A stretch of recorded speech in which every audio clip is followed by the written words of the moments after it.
સાહસ. અમેરિકા ખંડ શોધનાર આ કોલંબસની વાત છે. લાંબી વિકટ યાત્રાએથી પાછા ફર્યા બાદ ઠેર ઠેર એનું બહુમાન થતું હતું. સ્પેન અને પોર્ટુગલના રાજવી ખાનદાન તરફથી એને ખાસ ઇનામ પણ મળવા લાગ્યું.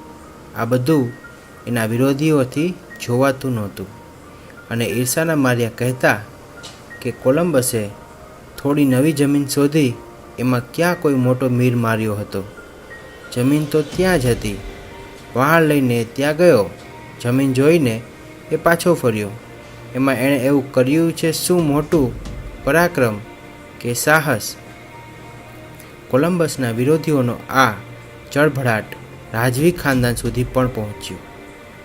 એકવાર આ ખાનદાને કોલંબસના માનમાં મિજબાની ગોઠવી.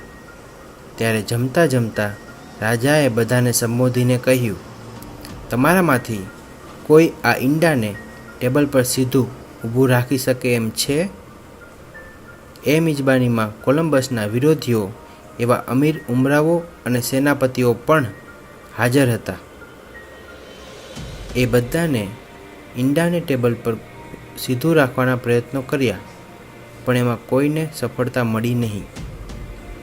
એ દરમિયાન રાજાએ કોલંબસ સામું જોયું.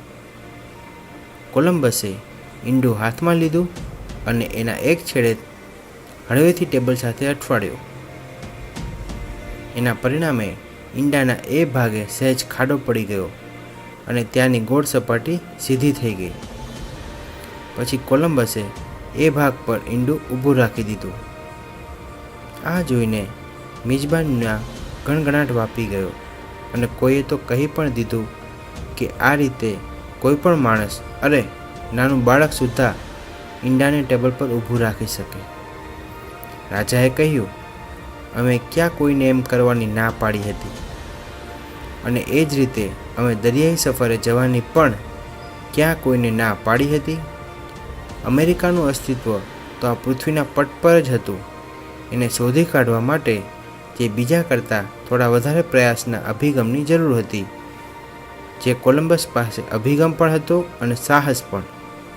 આજના કાતિલ હરીફાઈના સમયમાં પોઝિટિવ એટીટ્યૂડ અને સાહસ ધરાવનાર વ્યક્તિ બીજા કરતાં ફક્ત થોડો વધારે ઉત્સાહ, ફક્ત થોડી વધારે ધગશ, થોડી વધારે સૂઝબૂઝ અને થોડી વધારે તત્પરતા દાખવીને વન સ્ટેપ અહેડ અર્થાત એક ડગલું આગળ રહી શકે છે.